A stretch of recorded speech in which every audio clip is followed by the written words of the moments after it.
Olá, meu irmão, minha irmã. Mais uma vez preparamos para você o programa Voz da Igreja.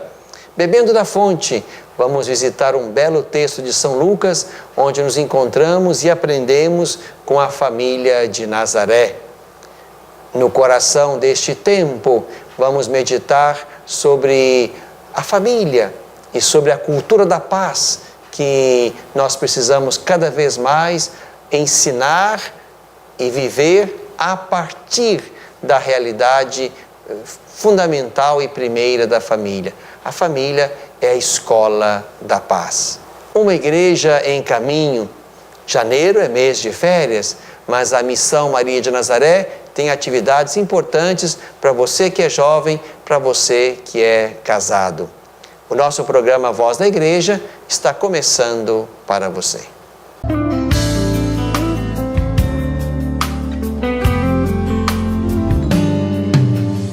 Bebendo da fonte.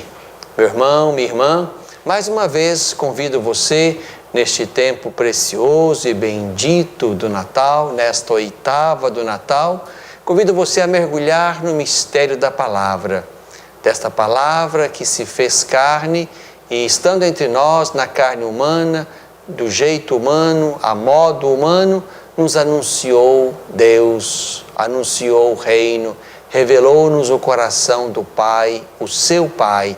Por isso quero convidar você mais uma vez a mergulhar no mistério da palavra.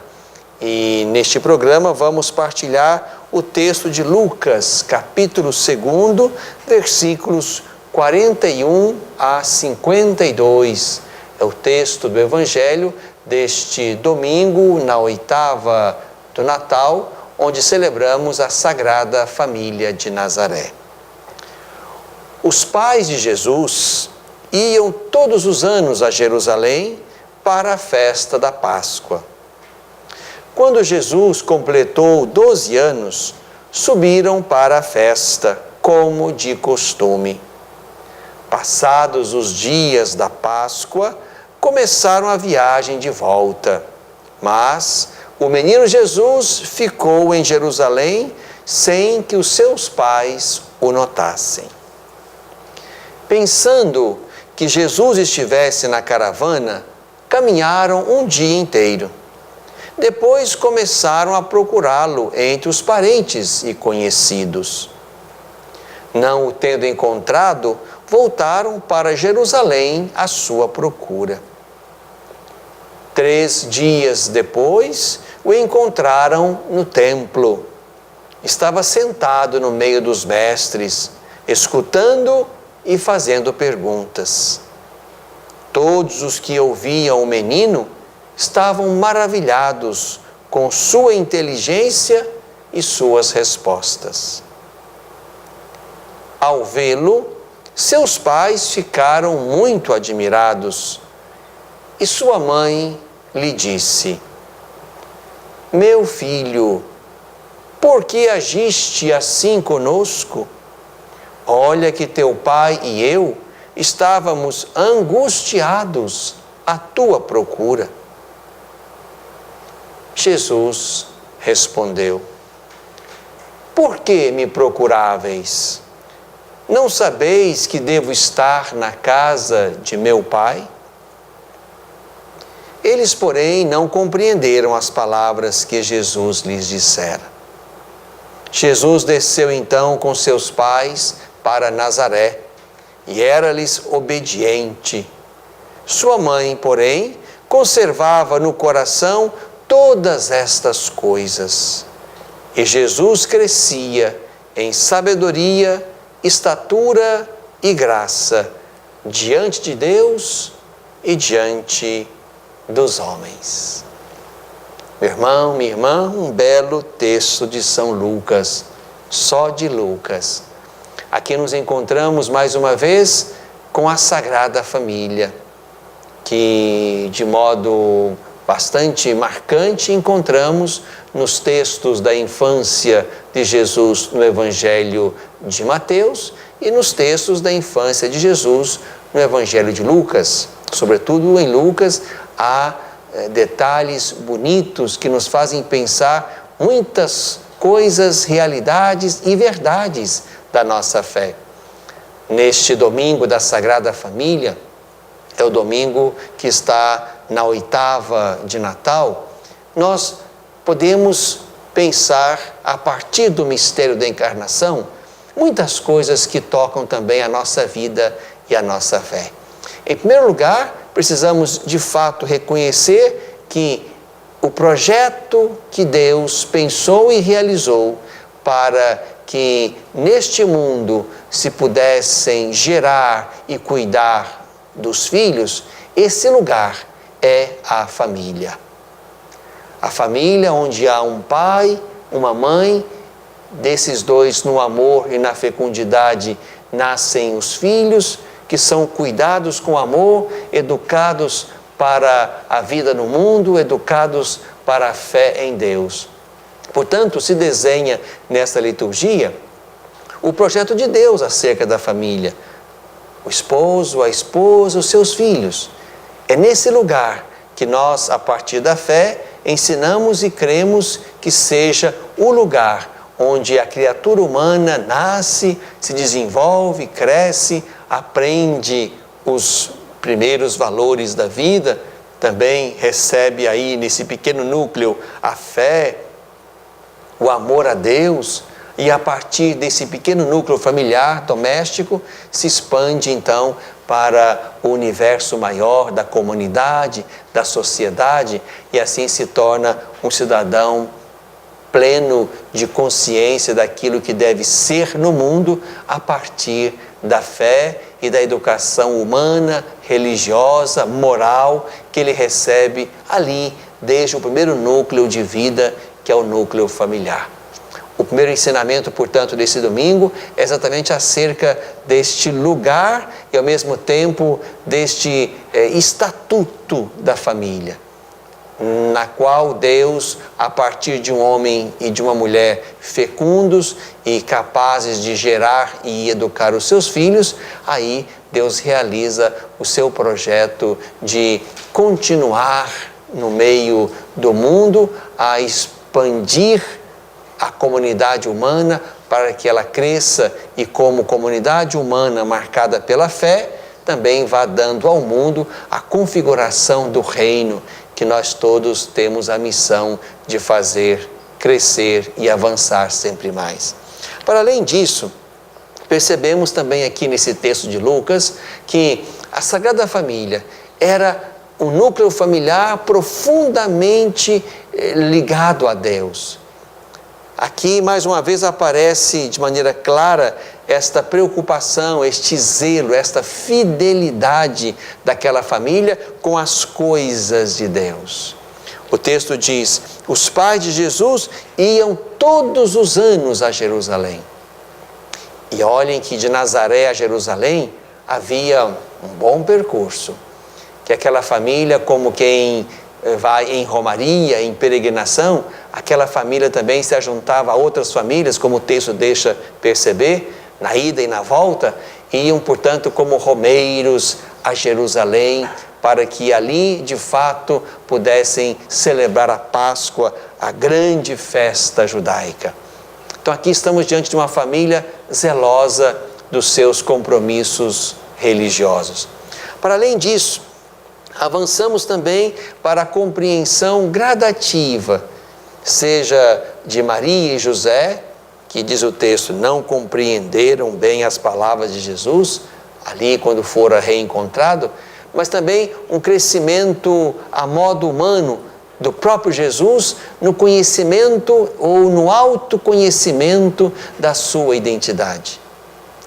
Aqui, portanto, nos encontramos com os pais, Maria e José, que aflitos, angustiados, estão à procura do seu filho que ficara em Jerusalém depois da festa sem que eles soubessem.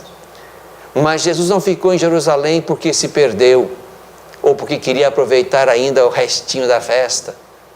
Não, Jesus ficou em Jerusalém porque ali seria exatamente naquele lugar, naquele momento, seria, digamos assim, uma outra manifestação dele como aquele que vem da parte de Deus, o Pai. Ali discutindo com os mestres, com os entendidos da lei e da religião, Jesus faz com que os seus pais e já os que estavam ali, portanto, dialogando com ele, pudessem perceber que naquele menino estava, digamos assim, algo a mais. Não era um menino apenas como os outros meninos. Não sabeis que devo estar na casa de meu pai? Não sabeis que devo estar na casa de meu pai? E aqui Jesus vai tomando, portanto, consciência a modo humano, no tempo humano, no progresso humano, vai tomando consciência da sua mais profunda e autêntica identidade. Ser filho do Pai, ser filho do Altíssimo, ser filho de Deus. Isso se faz, portanto, a modo humano, o que nós chamamos de autoconsciência de Cristo. Jesus, o Cristo, faz esse caminho de autoconhecimento também dentro do progresso humano que o possibilita compreender-se, entender-se e, a partir desse autoconhecimento, revelar-se como filho do Pai. Ainda uma terceira coisa importante, e o texto faz questão de frisar isto: resolvida a questão, reencontrado Jesus, o texto diz que Jesus desceu com seus pais, era obediente. Isto é, o texto também nos faz pensar numa sadia autoridade que existe na família. Ali se tratava do Filho de Deus, obediente e submisso à Mãe Maria e ao Pai José. Para ensinar-nos, portanto, que lá na família circula uma sadia autoridade. E o texto diz: Jesus crescia em sabedoria, estatura e graça diante de Deus e diante do mundo. É um progresso, digamos, humano que também o Filho de Deus, o Verbo de Deus faz. E cresce, portanto, não só na sua estatura física e externa, mas também cresce em sabedoria, em graça, para dizer que é um crescimento pleno, integral, a que todos nós também somos chamados no nosso caminho humano a fazer. Nós também marcados a partir do Filho Jesus para tomarmos parte nesta filiação como filhos eleitos, amados e adotivos. Bebemos da fonte.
no coração deste tempo.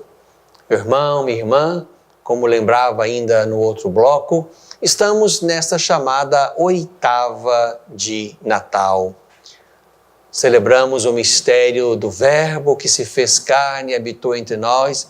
E esse mistério de Deus é tão intenso, é tão grande, que nós nos expandimos como uma pedra lançada no meio da água, nos expandimos numa única e mesma liturgia que se expande por 8 dias e que quer celebrar o mesmo e único mistério da encarnação. A oitava, portanto, é como exatamente aquelas ondas circulares que brotam da pedra que afunda na água e vai gerando círculos até que chegue à margem. O mistério, portanto, é intenso, é profundo, é belo, é grandioso. E vamos celebrando esse mistério da oitava de Natal e nele vamos saboreando a presença de Deus, a presença do Verbo de Deus na carne humana. E entendemos que esse mistério de Natal é mistério de uma presença, e de uma presença que permanece. Não entendemos o Natal como um Deus que vem e que depois vai. Se trata de um Deus que vem e vem para estar conosco, para permanecer conosco. Eis que estou convosco todos os dias até o fim dos tempos. É uma certeza de que o caminho da história humana está profundamente marcado pela presença de Deus, que habita, de certo modo, toda a carne humana, como ensina o Concílio Vaticano II na Gaudium et Spes. No mistério da encarnação, de certo modo, Deus se associa a toda a carne humana. Portanto, nesta oitava de Natal, nesses 8 dias de celebração intensa, festiva, gloriosa, nós queremos nos alegrar com Deus que dignou-se a esvaziar-se de si mesmo, da sua majestade, da sua glória, e entrou na história humana tomando a face e o corpo de um de nós, para ser um conosco, como nós mesmos, visitando-nos e salvando-nos a partir de dentro da nossa humanidade e não a partir de fora, como quem não toca, não compreende e não entra na nossa realidade. Esse é o mistério do Natal, o mistério de uma presença.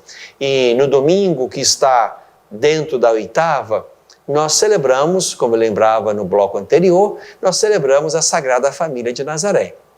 E mais uma vez, colocamos aquele modelo de família como, de fato, um modelo, um protótipo para as famílias que, na ótica da fé e a partir da fé, querem se constituir neste mundo como famílias a partir das quais Deus continua realizando o seu projeto de fazer crescer a humanidade, fazer com que a humanidade avance na direção do futuro até que chegue o último dia. Portanto, estamos nesse tempo bonito e bendito da oitava de Natal. Quero pedir muito a cada família que me assiste nesse momento que conserve também aquele traço bonito que nós encontramos na família de Jesus, a fidelidade religiosa. A fidelidade religiosa. Tomando os textos bíblicos da infância, nós nos encontramos com uma Maria que no seu recolhimento é visitada pelo anjo. Nos encontramos com um José que é capaz de escutar o anjo que explica a ele o que está acontecendo, que o convida a ir ou a fugir para o Egito e a voltar de lá. Nos encontramos com um casal, como lembra o texto, que ia todos os anos a Jerusalém. E antes ainda, ali, 8 dias depois do nascimento de Jesus, nos encontramos com um casal que vai apresentar o menino a Deus para a circuncisão. Perceba então a seriedade, a fidelidade com que aquela família vivia a sua experiência de fé. Quero convidar você, papai, você mamãe, você filho, para que de fato nossas famílias também, de alguma maneira, experimentem com seriedade este compromisso, de modo que a sua comunidade, a sua igreja paroquial, seja também um lugar importante onde todas as semanas vocês vão como quem vai numa romaria, mesmo que seja curta, mas saindo de casa com os seus meninos, com os seus pais, para que naquela semana o mistério da fé seja celebrado com alegria, colocando ali na Eucaristia daquele dia as suas aflições, seus projetos, seus sonhos, suas esperanças, suas fadigas, de modo que também aí, na sua família, reine e cresça sempre mais uma fé sadia, capaz de remeter tudo a Deus, onde no meio das muitas tarefas importantes, haja também a preocupação de não deixar com que seja descuidada a tarefa, a alegria de poder celebrar a fé na comunidade. José e Maria dão para nós e para nossas famílias um belo exemplo de fidelidade a Deus, um belo exemplo de fidelidade à religião. E imagino que fora exatamente aí que este casal santo encontrou força, vigor, vitalidade espiritual para dar conta da sua labuta, para dar conta da sua missão de cuidar, de formar e de ajudar Jesus no seu processo de conhecimento de si mesmo e de tomada de consciência da sua missão no meio do mundo como Filho do Altíssimo, o Santo de Deus. E esta oitava de Natal vai exatamente avançando na direção do seu encerramento e ali naquele 1º de janeiro queremos celebrar o Dia Mundial da Paz. E aí passamos da pequena família doméstica à grande família da humanidade. E enxergamos como um grande sonho e como um grande empenho a tarefa de construir e cultivar a paz. Precisamos entrar, irmãos e irmãs, sempre mais numa cultura da paz. O Papa Francisco, na mensagem para o Dia Mundial da Paz, quer exatamente nos fazer entender isso. Há um empenho, há uma tarefa, há uma fadiga, onde cada um de nós é chamado, portanto, a viver, a colocar-se, a posicionar-se diante do mundo e dos outros como homens e mulheres da paz. Como homens e mulheres que, tocados pelo mistério de Deus, são capazes de entender que é exatamente aí, neste lugar da paz, que se assenta, que cresce, que avança a família de Deus neste mundo. Aquele que nasceu em Belém é o príncipe da paz. Os que são de Jesus são da paz. Quem é de Deus é da paz. Precisamos aprender isso e ensinar isso às novas gerações, para que se rompa com a cadeia de violência, de intolerância, de superioridade, de abuso. A paz precisa ser, portanto, um valor que circula entre nós, de modo que nenhuma vida se sinta superior a outra vida a ponto de agredi-la, de impedi-la de viver ou de avançar. A paz é o lugar humano, espiritual, moral, onde a humanidade precisa assentar a sua história. Em tempos de tanta violência, de tanto abuso, de tanto desrespeito, nós somos chamados, porque acolhemos o menino, o príncipe da paz, somos chamados exatamente a esta dinâmica de construir a partir de dentro, a paz. Bem-aventurados que promovem a paz, porque serão chamados filhos de Deus. Exatamente aí, irmãos, é que se assenta um traço da nossa identidade. Os filhos de Deus são benditos, são santos, são felizes, porque são promotores da paz, são pacificados e pacificadores.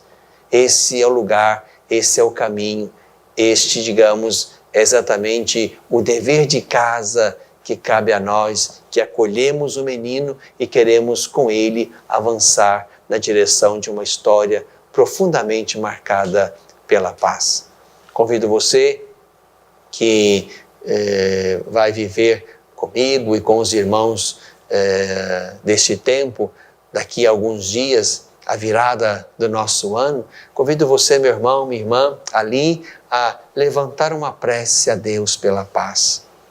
Manifeste aí onde você estiver, na sua oração, na travessia daquela noite, no meio talvez da festa, da comida, ou mesmo da oração, manifeste ali o seu desejo de que a paz reine entre nós, de que sejamos um povo de paz, de que sejamos um Brasil marcado pela paz, uma paz que vai aniquilando as múltiplas formas de violência, as violências escondidas e domésticas, mas também as grandes violências públicas e sociais.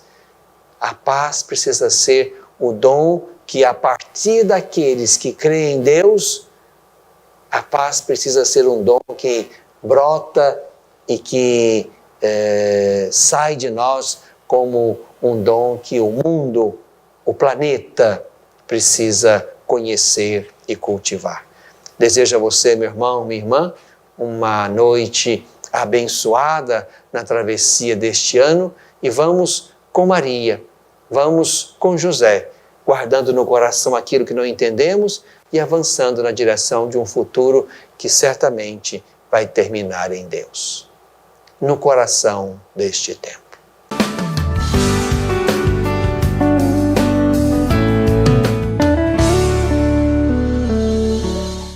Olá, meu irmão, minha irmã, muita alegria, chego até você para agradecer primeiramente todas as parcerias, ajudas, você que nos ajudou nesse ano de 2018, um ano de muitas bênçãos e graças, um ano da unção. Mas aproveite a oportunidade para, além de agradecer, pedir a sua ajuda. Contribua conosco, ainda dá tempo de você nos ajudar nessa retinha final aí para a gente terminar esse ano um pouco menos de dificuldade. Então estendo a mão a você, se você puder nos ajudar com alguma doação, com algum depósito bancário, com alguma contribuição, o que você puder, nós pedimos a sua ajuda. Porque nesses últimos dias do ano, se você nos ajudar, com toda certeza nós começaremos 2019 bem mais tranquilos, bem mais dispostos, com menos desafios a serem enfrentados. Então muito obrigado e eu conto com a sua ajuda.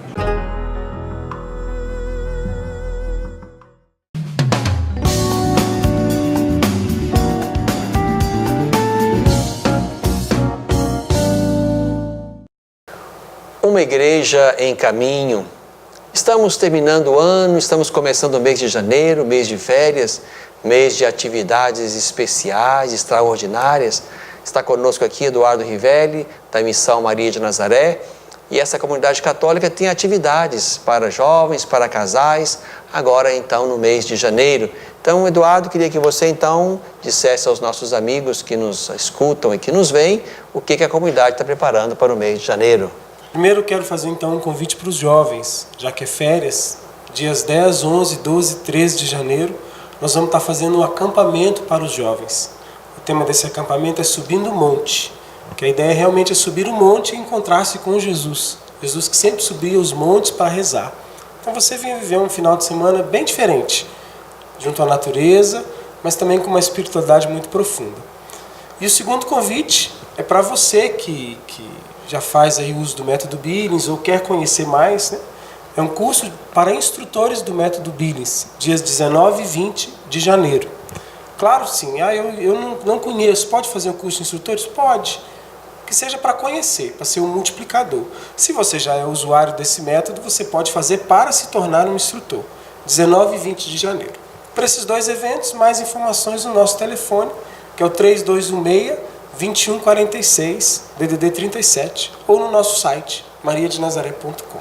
Para a gente poder ajudar os casais que não conhecem ainda o método Billings, o que é o método Billings? O método Billings é um método para poder regular a fertilidade, fazer um planejamento da família de forma natural, né? É um método científico que não usa de nenhum tipo de barreira ou remédio ou qualquer outra coisa para que a pessoa possa espaçar suas gravidez. Então é um método natural, que é benéfico para a saúde da mulher e que também ajuda muito no autoconhecimento, é muito positivo. Tá? Então, se você quiser conhecer, venha participar desse evento. Ajuda também o casal a crescer na harmonia, né, na capacidade, inclusive, da moderação, dos ajustes. Certamente é um método que, para além de ajudar o casal a planejar os filhos, também os educa para a vida conjugal bonita, regrada, sadia. Então, você, esposo, esposa, até você que está talvez se preparando para o casamento ou até já na experiência do namoro, o quanto antes você conhecer isso, melhor. Até para você ir se ajustando também, de modo que quando chegar a graça do matrimônio, você, seu parceiro, sua parceira, já estarem bastante inseridos dentro da dinâmica do método, né? Então, certamente é coisa boa que pode ajudar a sua família e o seu projeto de família no caminho de estar no mundo sem estar preso aos recursos artificiais que não só não estão propriamente em comunhão com o ensinamento da igreja, mas também estragam a saúde, sobretudo, da mulher. Então é preciso aprender, não é? Antes de concluir que eu não dou conta ou que não serve para mim, é preciso aprender. E outro dado interessante ainda, muitos casais que tinham dificuldade de gravidez, né, aprenderam a ir dentro do método Billings exatamente como fazer isto sem apelar para nenhum recurso artificial.